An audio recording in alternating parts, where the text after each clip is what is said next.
Lucia, good morning and welcome to This Morning, where we always wake you up in the know. It is a very beautiful morning as per usual, and I always find the most interesting people to bring to you guys so we can always wake you up and of course keep you in the know on your number one leader. Sitting with me is Caleb from Steeds. I hope I got it right this time. You go ahead. Steeds Training and Dog Breeding Services. Yeah. Awesome. I'm on point this morning. Yeah, you are. So welcome to This Morning and thank you so much for joining us. Thank you very much for being here. Now talk to me. What is this process of dog training, dog breeding? Why is it important to train your dogs? It is very important because most clients that I've encountered are people who, well, most of them are women who like cute and cuddly. Now, the cute and cuddly breeds do not stay cute and cuddly. Right. You understand? Right. They get older and they get bigger, and that's dogs that don't stay probably about 3, 4, 5 pounds. They get into 100 pounds, 160, 120 pounds. You understand? That's big breed dogs with very aggressive tempers. For example, like the Akita. You understand? Most women, they love the Akita because it's nice, it's fluffy, you understand? Cuddly, they like that. Well, they're stubborn dogs. That you're training. Yeah, and they're more like, if you're not a firm alpha, then dogs naturally always challenge you. Right. You understand? Despite they are trained or not, they will always try and get away with something, just like children. You understand? So they always react. Right. You understand? To test, make sure that you yourself are on point. Right. To keep into the training. So is there any do's and don'ts for pet owners when it comes to training their dogs? Yes. The most ridiculous one I've seen so far is, they have those guys. Those guys, they feel themselves, and they have the pit or the mastiff, and they have the chain, and they got it pulling them, and they feeling themselves, and the arms open. No, that's a no. You understand? At the end of the day, you're not in charge. You may be bathing, feeding, and taking care of that dog, but you're not the one in charge. Yeah. Why is that? Because you have not established alpha shape. That's why I say the walk is very important. And now with my services, I need to see how you and your dog walk. The walk is very important, very, very important. The walk determines how much work that I have to put in and who exactly is in charge of who. Because sometimes you may believe that you're the alpha, but you're not. Most dogs, they pull to your left. Right. All right. Now, when walking, your left leg goes in front. For every step, it's supposed to be probably like a step behind or right by your thigh. Right. You understand? So if you stop, you slow down, same thing's supposed to happen. Okay. He should be directly beside me. Right. You stop, he sits or she sits. There's no eye contact. I have to be looking at you for you to know what exactly is going on. You're supposed to know exactly how it is. Right. You understand? That's how I operate. Almost like kind of military, but yeah. Okay. Kinda. So how long does it really take to train a dog, for a particular, should I say trick or command? Okay. To be honest, training never stops. You understand? It's a constant process. But I mean, to the point where you get that dog to actually know what that command means and what you expect of it when you say the command. Most likely, for me, is normally probably about 3 weeks, 2 weeks tops. Like if I'm It's consistent enough, they will get it within that period, 2 to 3 weeks. Yeah. All right. Now, I've been watching videos on YouTube, on how to train your dogs because I'm an amateur. And they always say you treat the dog. You give the dog a treat. Is that advisable? Is that doable? You see, now, the way I train, I just try my best not to use treats because you don't have treats on you every day or every second when you go out there. You understand? Or in terms of wherever you are. You understand? I'm not expecting you to always carry treats every time you want the dog to listen. But to be honest, in the beginning stages, it helps. You understand? It's recommended. You understand? Yeah, it's recommended. Like, you see, because training is more or less establishing authority. Right. You understand? The same way you have your mother and you have your father. You know who you could get away stuff with you. You understand? Between your mother and your father. So basically, and you know who's the authoritarian in the family. Right. You understand? And you always listen. Like, that person could be on the phone and that person tell you, I need you to do this and get this done. Right. You understand? You're going to listen. You understand? Because you don't want that person to come here and, put some whooping on you. You understand? True. Okay, so how did you get into the whole aspect of dog training and breeding? Well, I actually got into it Probably like 4 or 5 years ago. Probably, yeah. What sparked the interest? Well, I always wanted my own dog, and my first paycheck I bought my Akita, and I don't know. I always like. I used to watch the videos and the takedowns and when they doing the aggression training or the obedience and so on and so forth.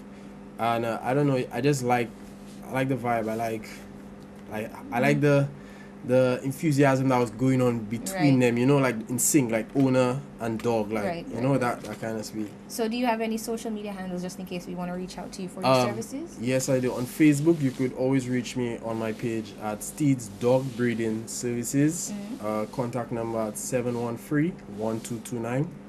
And also on Instagram, you could check me out at Wolfgang. Okay, awesome. 758. Cool. Thank you so much, Caleb, for stopping by and just enlightening our darkness about dogs, training, and our do's and don'ts. Yeah. All right, so of course, St. Lucia, with that said, we have to take another quick break, but when we come back, more for you right here on This Morning, where we always wake you up in the know. Stay with us.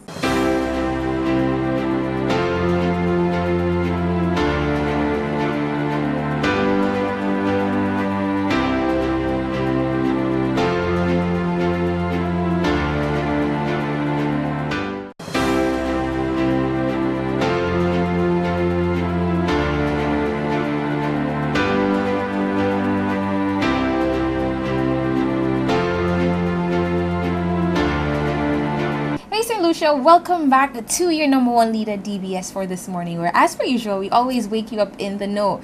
Now, I am a foodie and I love sweet things. I always have a sweet tooth, so this morning it was only fitting that I found somebody who could, touch those sweet tooth taste buds of mine. And I have Janelle with me. Hi, Janelle. Hi. Good morning. How are you? I'm fine, thank you. Now, tell us a little bit about your company, the name, and about yourself and what you guys do. Okay, my business name is Sweet Dreams Custom Cakes. I started a small business. It's about maybe now 13 years because my daughter is 14. Wow. I'm self-taught. I haven't gone to school for any of the stuff that I have done. So over the years, I have everything I have done is either YouTube, online, or books. And trial and error. And a lot of trial and error. That's something that is a must in your business, and you need to learn how your business grows and what's best for your business, especially in our small climate. It's a little bit different for a lot of people. Right. So what got you started into the whole aspect of cake baking? My daughter. Your daughter? Yes, I wanted to give her a better life. I wanted to make things better for her. She was my first inspiration, and then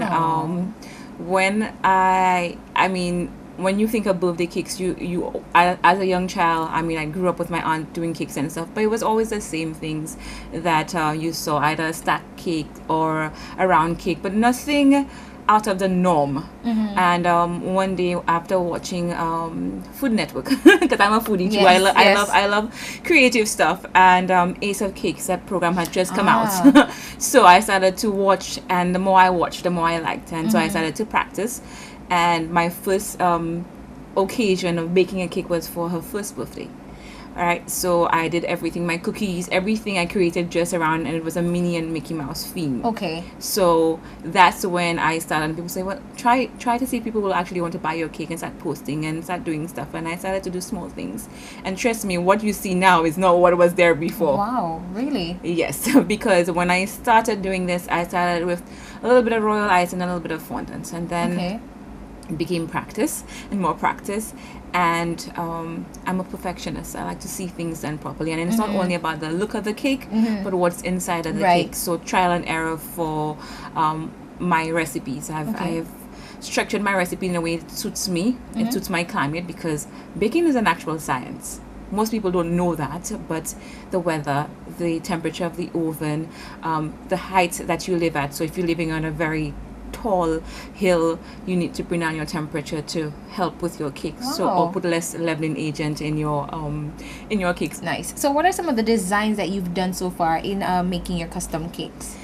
For me, I like two aspects that I really like are kids' birthday cakes, because they're very playful and colorful, and I have now grown to love wedding cakes. Okay. When I started, I had a fear, because this is somebody's big day, their dream. You don't want to mess it up. And you don't want to mess it up. So I was always afraid of doing wedding cakes. Mm-hmm. But as the business grew and as stuff went along, I started to get better at doing wedding cakes. And for me, my accomplishment now is doing a clean, finished, classy wedding cake. There are some brides who are very easygoing. There are some brides who know what they want from the beginning, but there are some brides who don't know, and that's what I'm there for. So I can be able to teach people, okay, so you know what?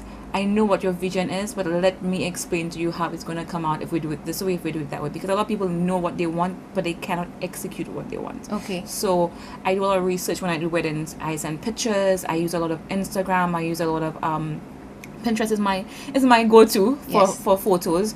So I send that to my clients and my brides, and we work with that for kids' parties and kids' birthdays. I like to do the fun things, the small characters. I do a lot of my own figurines. I've been doing this business by myself for a while, but now I have a business partner who's been with me for the past, now going on 4 years. Okay, great. And he's very, very detailed. So how do we reach you if we want to, make an order with you for one of your delicious cakes? Okay, so there are two or forms. cookies. Or cookies. There are two forms that I usually use. It's either via my telephone, or Instagram and Facebook, which is social media, which is what actually built my business, because social media is what's in. Which is how I found you. Which is how you found me, which is how a lot of my international customers find me. I had to learn to use Instagram properly, because I realized the more hashtags you do, the more people get to know who you are. So hashtags are important. Hashtags are very, very important. So I have a lot of clients who come from overseas and say, I found you just because I found your hashtag. Or before Instagram was this it thing, Facebook was. And because of the amount of reviews that I got on Facebook, if you were to Google Cakes in St. Lucia, my page would be the first page that you pull up. WhatsApp is my main form of reaching me, because I typically have my phone in hand. Right. Because I use my phone as my form of watching the cakes that I'm doing. You may find that I'm online, but I'm really not. I'm actually paying attention to the cake that I'm doing, because I have no way to set up a big screen and say I can watch my photos. So that's what I use, and it also helps me with my clients. So if you give me all your details, I will go back and review your details, and I will only remove my WhatsApp information until our deal is done and everything is ended, and I've reviewed and I said thank you, or you say me thank you, whichever way it goes. But these are the forms that I could be reached on. Okay, so what's the name of the Instagram, Facebook pages? They both under Sweet Dreams Custom Cakes. It's easy to find, or you could reach me by my cell phone, which is 485-6465, and I'm easygoing. Just send a message. My page actually, my Sweet Dreams page actually has a automated response, which gives you details as to how to reach me, and my telephone number. Okay, great. Instagram has it too. If you press the email or the contact, it takes you directly to both my email address and my contact information. Awesome. All right, Janelle, thank you so much for stopping by. And St. Lucia, if you're having a sweet tooth, if you need cakes for any occasion, if you need cookies, if you're having your bachelorette party, the person you need to call is right here. Give her a call. She gave you her contact information and her social media handles. So go forth and get that sweet tooth craving you needed quenched. How about that? So on that note, we take a quick break. When we come back, more for you in This Morning, where we always keep you in the know.